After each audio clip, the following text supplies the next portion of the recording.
Too close, Commander. 10 more seconds we would have been swimming in molten sulfur. The Normandy isn't equipped to land in exploding volcanoes. They tend to fry our sensors and melt our hull. Just for future reference. We almost died out there, and your pilot is making jokes? Joker pulled our asses out of there. I think he's earned the right to a few bad jokes. I see. It must be a human thing. I don't have a lot of experience dealing with your species, Commander. But I am grateful to you. You saved my life back there, and not just from the volcano. Those Geth would have killed me or dragged me off to Saren. What did Saren want with you? Do you know something about the conduit? Only that it was somehow connected to the Prothean extinction. That is my real area of expertise. I have spent the past 50 years trying to figure out what happened to them. Just how old are you exactly? I hate to admit it, but I am only 106. Damn! I hope I look that good when I'm your age. A century may seem like a long time to a short-lived species like yours. But among the Asari, I am barely considered more than a child. That is why my research has not received the attention it deserves. Because of my youth, other Asari scholars tend to dismiss my theories on what happened to the Protheans. I've got my own theory on why the Protheans disappeared. With all due respect, Commander, I have heard every theory out there. The problem is finding evidence to support them. The Protheans left remarkably little behind. It is almost as if someone did not want the mystery solved. It is like someone came along after the Protheans were gone and cleansed the galaxy of clues. But here is the incredible part. According to my findings, the Protheans were not the first galactic civilization to mysteriously vanish. This cycle began long before them. Where'd you come up with this theory? I thought there wasn't any evidence. I have been working on this for 50 years. I have tracked down every scrap and shred of evidence. Eventually, subtle patterns start to emerge, patterns that hint at the truth. It is difficult to explain to someone else. I cannot point to one specific thing to prove my case. It is more a feeling derived from a half-century of dedicated research. But I know I'm right, and eventually I will be able to prove it. There were other civilizations before the Protheans. This cycle has repeated itself many times over. If the Protheans weren't the first, then who was? I don't know. There is barely any evidence on the Protheans, even less on those who came before them. I cannot prove my theory, but I know I am right. The galaxy is built on a cycle of extinction. Each time a great civilization rises up, it is suddenly and violently cast down. Only ruins survive. The Protheans rose up from a single world until their empire spanned the entire galaxy. Yet even they climbed to the top on the remains of those who came before. Their greatest achievements, the mass relays and the Citadel, are based on the technology of those who came before them. And then, like all the other forgotten civilizations throughout galactic history, the Protheans disappeared. I have dedicated my life to figuring out why. They were wiped out by a race of sentient machines, the Reapers. The Reapers? But I have never heard of. How do you know this? What evidence do you have? There was a damaged Prothean beacon on Eden Prime. It burned a vision into my brain. I'm still trying to sort out what it all means. Visions? Yes, that makes sense. The beacons were designed to transmit information directly into the mind of the user. Finding one that still works is extremely rare. No wonder the Geth attacked Eden Prime.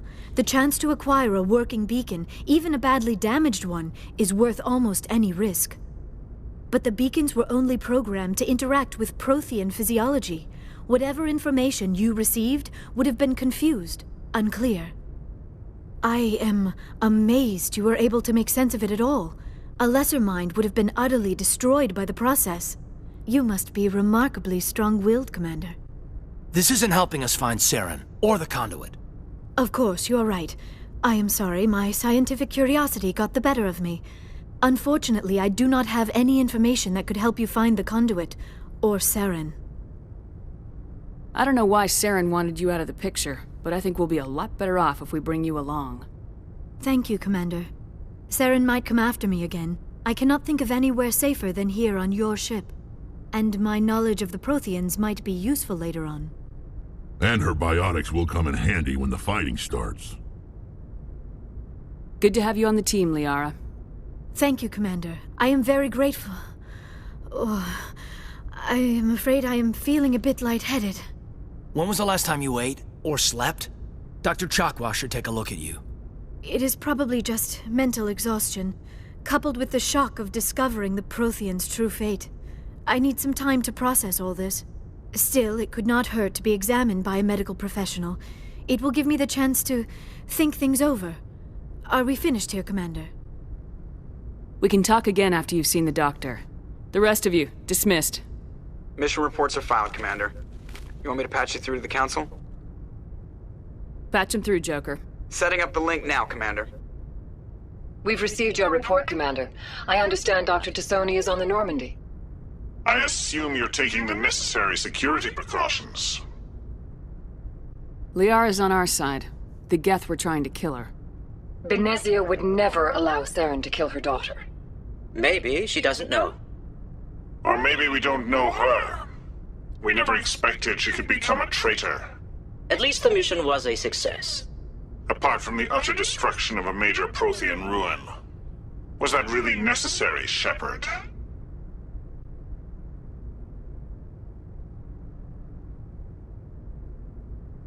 The Geth were crawling all over those ruins. We were lucky to make it out alive.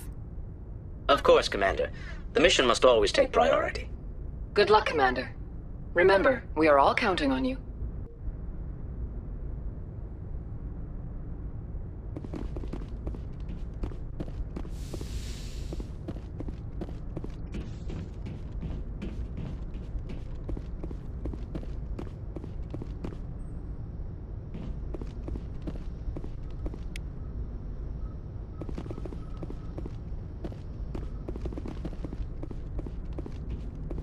I prefer gold to silver, you know, for my medal.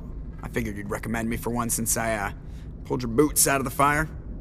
If we present you with a medal, you'll end up sitting on stage listening to politicians make speeches for a couple of hours. That's a good point. They'd probably make me shave, too. I spent the last 7 weeks working on this baby. No medal's worth that. So, Commander, why don't you tell me why you're really here? I have to go. All right, see ya.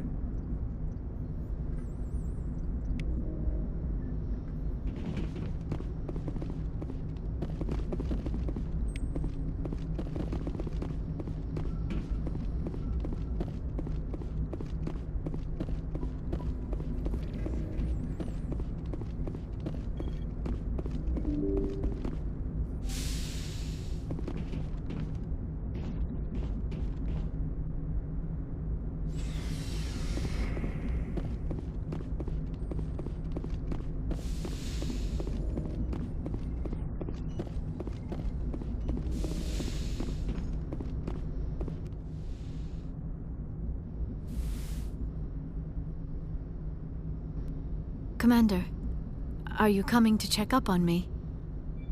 You look much better. How are you feeling? Dr. Chakwas assures me I am going to be fine. I was impressed with her knowledge of Asari physiology.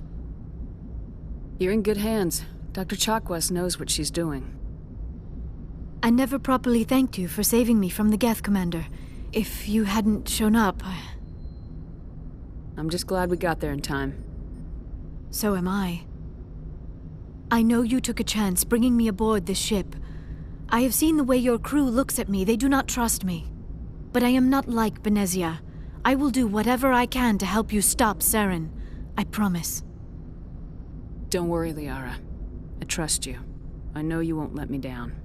It means a lot to hear you say that, Commander. Thank you. Tell me about yourself, Liara. Me? I am afraid I am not very interesting, Commander. I spend most of my time on remote digs, unearthing mundane items buried in long-forgotten Prothean ruins. You must enjoy something about it. I love my work. Seeking out history's lost secrets has a special appeal for me. You were actually touched by working Prothean technology.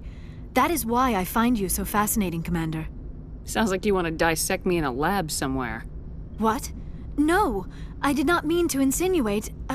I never meant to offend you, Shepard. I only meant that you would be an interesting specimen for an in-depth study. No, that's even worse. Calm down, Liara. I was only joking. Joking? Oh, by the goddess! How could I be so dense? You must think I am a complete and utter fool. Now you know why I prefer to spend my time in the field with data disks and computers. I always seem to say something embarrassing around other people. Please, just pretend this conversation never happened. I'd like to know more about the Asari. We were the first species to discover the Citadel. We were instrumental in forming the Council, and we always strive to be the voice of peaceful cooperation in galactic disputes. My people believe we are all part of a single galactic community. Each species contributes something to the greater whole. Although we seek to understand other species, it seems few of them seek to understand us. The galaxy is filled with rumors and misinformation about my people. Like what? Most of the inaccuracies are centered around our mating rituals. My species is monogendered. Male and female have no real meaning for us. We still require a partner to reproduce. This second parent, however, may be of any species and any gender. I don't understand. Your species can mate with anyone? Mating is not quite the proper term, not as you understand it. Physical contact may or may not be involved, but it is not an essential element of the union. The true connection is mental. Our physiology allows us to meld with other beings. We can touch the very depths of their minds. We explore the genetic memory of their species. We share the most basic elements of their individual and racial identities. We then pass these traits on to our daughters. It is how we learn to grow as a species and how we develop a greater understanding of other races. What happens to your partner after the union? Every relationship is different. Some unions are a single encounter with both parents parting ways afterwards. Others can be more long-term. Sometimes an Asari and her partner will stay together for many decades. Do you know who Matriarch Benezia chose as her partner? She rarely spoke of her partner. Though I know my father, if you want to use that term, was another Asari. I thought you always needed another species to serve as one of the parents. Think about it, Shepard. If we were not able to mate with our own species, we would have died out long before we ever mastered spaceflight and left our homeworld. Union with our own kind is no longer common, not for the purposes of reproduction. Most Asari believe it weakens our species. Asari daughters inherit racial traits from the father species. If both parents are Asari, then nothing has been gained, or so conventional wisdom would hold. I am what is sometimes called a pureblood, though no Asari would ever be cruel enough to say the word to my face. It is a great insult among my people. It is possible Benezia's partner was embarrassed by their union. She may have been too ashamed to publicly acknowledge me as her offspring. How could anyone abandon their own child? I cannot answer that. This is all speculation on my part. It is possible she wanted to be part of my life, but something happened to her before she had the chance. Benezia never spoke of her partner. Whatever happened, it caused her too much pain to dwell on it. She raised me by herself, though that is not uncommon. Many Asari raise their children alone, particularly if the father species is short-lived. Often the partner will pass on long before the child reaches maturity. You Asari live for 1,000 years. What happens when your partner dies? Few sapient species live as long as my kind. We have learned to take a philosophical approach to our unions. We do not focus on the inevitable loss of our partners. Instead, we enjoy the time we spend with them. And even after they're gone, a part of them lives on in us. The union is a connection that transcends both time and space. Do you know why Benezia joined up with Saren? I don't understand it. She was always outspoken about the need for the Asari to become more involved in shaping galactic events. Maybe she thought allying herself with Saren would somehow be for the greater good in the long run. At least I hope so. This hurts you, doesn't it? None of this makes any sense to me. I have not spoken to Benezia in many years, but I know her, and this was not like her. Something changed. I should go. Goodbye, Shepard.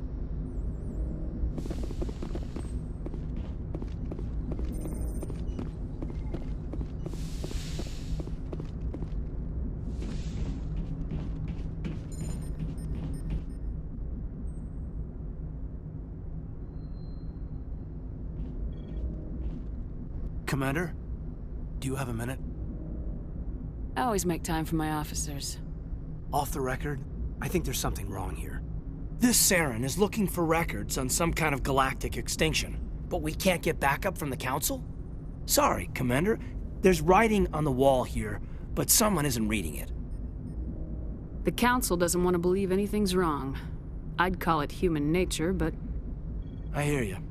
It just seems like a group that's been around as long as the Council should see this coming. I mean, it's funny, we finally get out here, and the final frontier was already settled. And the residents don't even seem impressed by the view. Or the dangers. Well, well.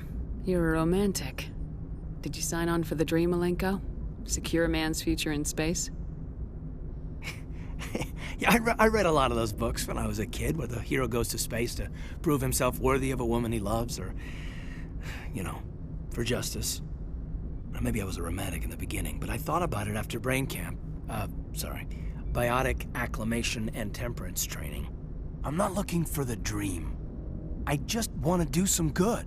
See what's out here. Sorry if I got too informal. Protocol wasn't a big focus back in Bot. Tell me about it. Biotic acclimation and temperance didn't last past the airlock. To the kids they hauled in, it was brain camp. Sorry, hauled in is unkind. We were encouraged to commit to an evaluation of our abilities so an understanding of biotics could be compiled. There are worse results of accidental exposure to Element Zero in the womb. Beats the brain tumors some kids grew up with. Is there some question about how you were exposed?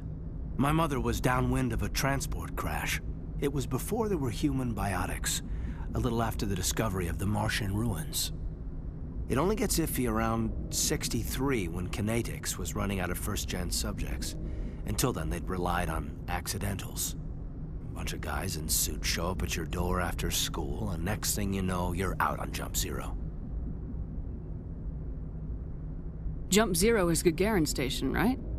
What's it like?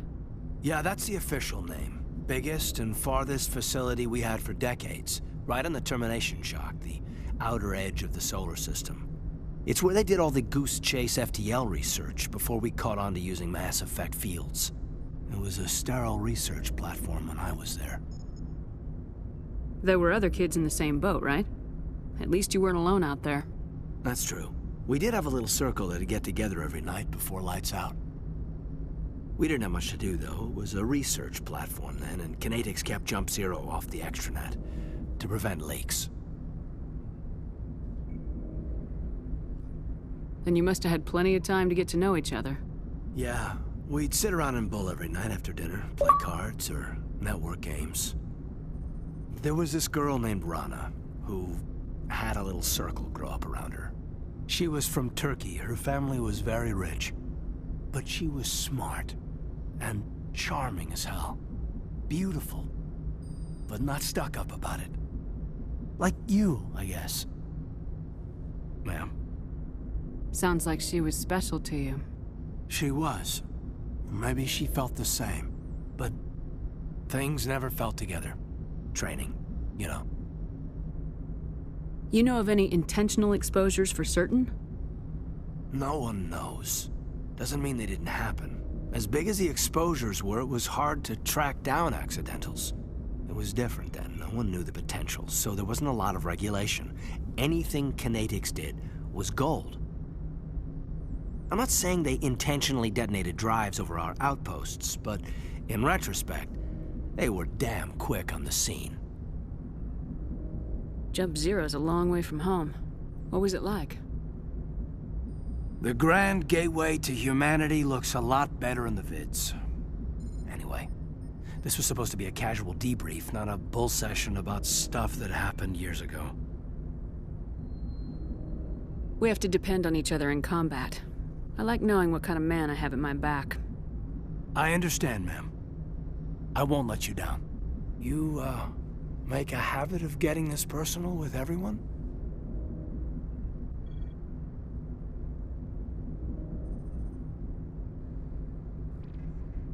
No, I don't. We'll talk again later. I'll I'll need some time to process that, Commander. But, yeah, I'd like that.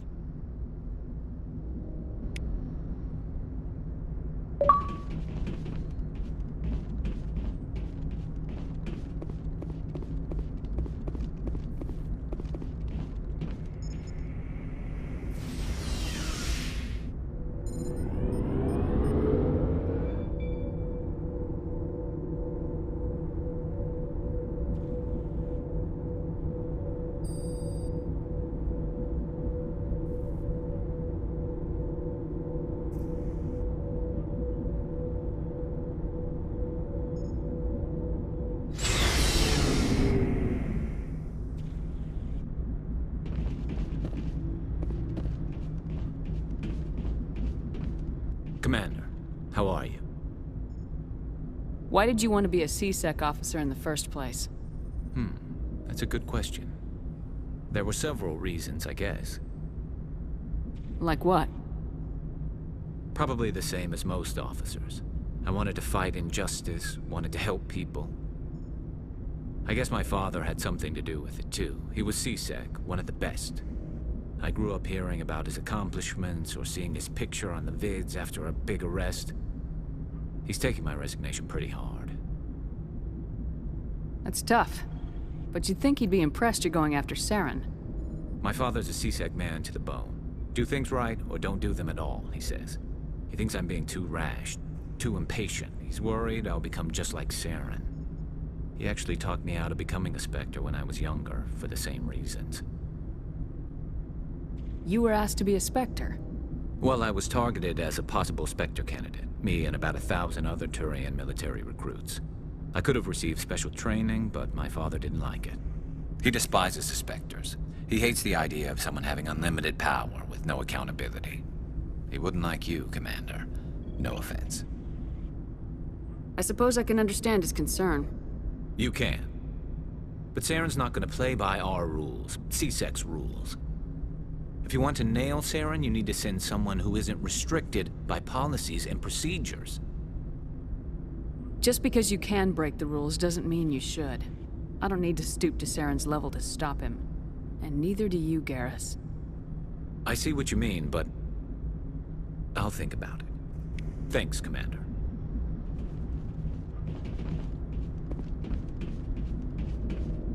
So, we've got Saren on the run. It won't be long now. Saren's good, but I'm better. Good? He's rotten. To the core. I could tell as soon as I met him. Why didn't you tell me this sooner? I would've if I thought it was important. I think I'd like to hear about it just the same. This was a while ago. A bunch of mercs were bragging about a job out near the edges of the Terminus systems. They said it paid well and the boss was never around to ride them. They said he was looking for more men, too. So I checked it out. I didn't know Saren was openly recruiting mercs. It wasn't that open, and he only showed his face once. We'd been raiding ships in the area for months when we took out this massive cargo freighter. Our biggest haul yet. I was on board checking bodies for valuables, looking for some extra credits. That's when I saw him. What did Saren want with the ship? I don't know what he wanted. He was just moving through the ship, watching. Couple of the mercs called him by name, but he never spoke to them. Never spoke to anyone. I had a really bad feeling about him, so I got the hell out. Didn't even wait to get paid. What kind of cargo was the freighter carrying? What was Saren after? I don't know. All I saw on that ship was food and medical supplies. There were some basic weapons, but nothing big. If there was anything of value on that ship, I didn't see it. That's why I didn't mention it sooner. Whose ship was it? It was a Volus trading vessel. Big one. Lots of guards, but they were no match for us. That's the only time you saw him? Yeah. Didn't even know who he was. Still wouldn't if I hadn't joined up with you. But my instincts were right. Every other merc on that mission turned up dead within a week. Every damn one. So long, Rex. Shepard. Commander? What's your opinion of the last mission? Not sure I buy Dr. T'Soni's story about her and her mom not talking. They're family, right? I think she's being straight with us. Or at least I don't think she lies very often. Yeah, she's probably really bad at it. Hey, want me to ask her about her sex life? Might be illuminating. I don't think she's used to teasing, good-natured or otherwise. No fun, Commander. Too bad those ruins got destroyed. I mean, they lasted thousands of years. That's impressive. Do you have a few minutes to talk? One-on-one? Sure. I was hoping to get a minute of your time off the record. I keep an open-door policy. If you have any concerns, lay them on me. All right. I know things are different aboard the Normandy, but I'm concerned about the aliens, Vicarian and Rex. With all due respect, Commander, should they have full access to the ship? They may not serve the Alliance, Chief, but they're allies. At least as far as Saren goes. This is the most advanced ship in the Alliance Navy. I don't think we should give them free rein to poke around the vital systems. Engines, sensors, weapons. You don't trust the Alliance's allies? I'm not sure I'd call the Council races allies. We, humanity, I mean, have to learn to rely on ourselves. Standing up for ourselves doesn't mean standing alone. I don't think we should turn down allies. I just think we shouldn't bet everything on them staying allies. As noble as the Council members seem now, if their backs are against the wall, they'll abandon us. You got a pessimistic view of the universe, Williams. A pessimist is what an optimist calls a realist. Look, if you're fighting a bear and the only way for you to survive is to sick your dog on it and run, you'll do it. As much as you love your dog, it isn't human. It's not racism, not really. Members of their species will always be more important to them than humans are. These seem like deeply held beliefs, Williams. What made you think this way? My family's defended the Alliance since it was founded. My father, grandfather, great-grandmother, they all picked up a rifle and swore the oath of service. I guess we just tend to think of Earth's interests as our own. It doesn't sound like you've worked with aliens before. No, ma'am. Mainly I've been groundside, part of the surface garrison forces. I did get a rotation on a space station for training. Every Marine a rifleman, every rifleman ZG certified. That's odd. Your record is spotless and your technical scores are exemplary. You should be serving with the fleet. Anyway, that's why I haven't served with many aliens, Commander. I come from a military family too. My parents were both Navy. Anybody in your family we might know? Couldn't say, Commander. We probably have a lot in common. You join up to carry on the tradition? No. The future of humanity is out here. There's so much we haven't seen yet. Yeah. I still remember my first field exercise on Titan. When we hit mud, the reality hit me. I'm the first person who ever stood here. Then my drill instructor kicked me in the ass. I went face first into the muck. He spent the next 5 minutes chewing me out for gold bricking. Don't tell me you had Gunny Ellison. He's the only one who uses that word to describe shirking duty. Oh, Lord. You went to the Makapog boot camp, too? Yeah. Gunny Ellison's still reaming out recruits down there. Kicking ass and using words like inveigle and pusillanimous. All right, I can see where your concerns are coming from, Williams. But this is a multilateral mission. You're gonna have to work with aliens, like it or not. It won't be a problem, Commander. You say jump, I say how high. You tell me to kiss a Turian, I'll ask which cheek. I don't think kissing Turians will be necessary. You never know, Commander. Dismissed, Chief. Ma'am.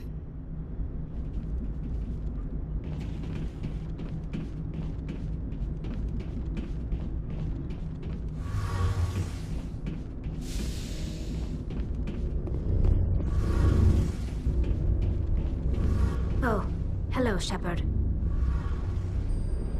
Are you okay? I don't know. Your ship is amazing, and your crew's been really great to me. Especially your chief engineer. But I just sort of feel out of place. The Normandy runs so smooth it feels like we're not even moving. And the engines are so quiet. How do you sleep at night? The silence wakes you up? Back on the flotilla, the last thing you want to hear is silence. It means an engine's died or an air filter shut down. I guess you don't have to worry about that here. But old habits die hard. But it's more than just the silence. This ship feels so empty. It's like half the crew is missing. Back home, I couldn't wait to go on my pilgrimage. I couldn't wait to get away from the crowds. Now that I'm out here, I kind of miss them. Sometimes we don't appreciate what we have till it's gone. That's true. I'm starting to wonder if that's what the pilgrimage is really about. It's given me a whole new perspective on my people and our culture. You know, there's always a few who go on their pilgrimages and never return. I always assumed something bad happened to them, but maybe they just wanted a different life. You do plan to return to the migrant fleet, right? I could never abandon my people, Shepard. I will go back eventually, but we have to stop Saren first. Otherwise, I might not have a home to go back to. I should go. See you later.